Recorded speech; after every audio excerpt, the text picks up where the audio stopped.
So the next question says, a factor that most directly affects the demand for automobiles is A, the individual tastes and preferences of buyers, B, the cost of raw materials and natural resources, C, the availability of workers in automobile factories, and D, a company's ability to respond to buyers' interests.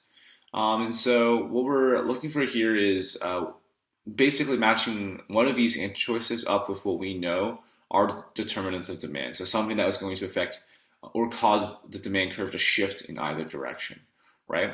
And so we can go down the line and kind of tie these answer choices to either demand a shift in demand or something else, which would be incorrect. A says the individual tastes and preferences of buyers, and right away we know that this is going to be a determinant of demand.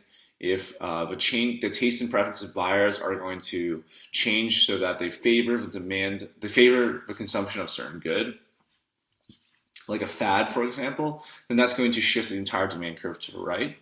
Meanwhile, if the individual's taste and preferences shift so that they start to disfavor a certain good, maybe a bad publicity campaign or health concerns, that's going to cause a leftward shift or a decrease in demand. So A is going to be a determinant of demand, and so we're really going to keep an eye on that while we look at the other answers. B says the cost of raw materials and natural resources, and we know that this is a determinant of supply, not demand, right? This is something that's going to affect how much suppliers are able to produce. So it's not going to be the right answer for this question. C says the availability of workers in automobile factories. And again, this is going to be a determinant of supply, not demand. Still a supply side concern in terms of the availability of labor. And D, a company's ability to respond to buyers' interests.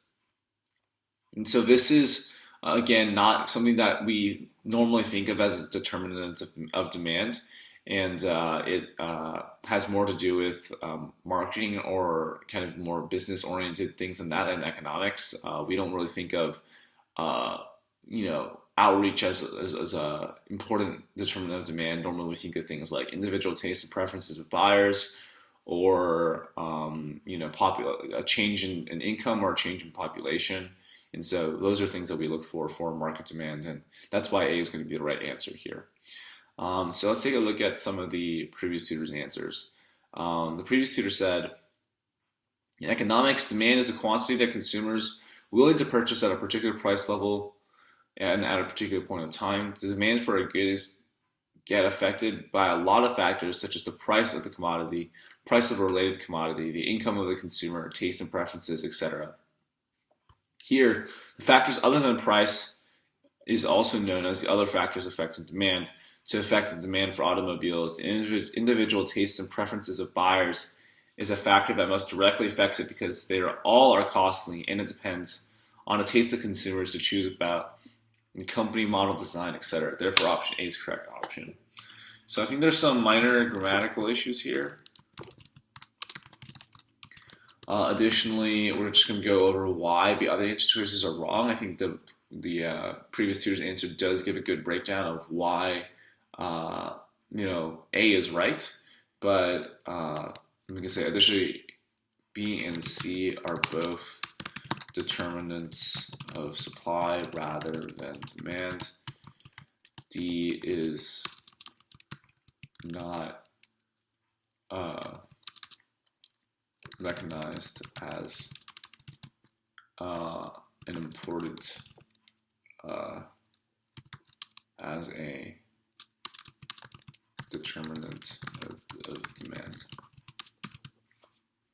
That's why option A is.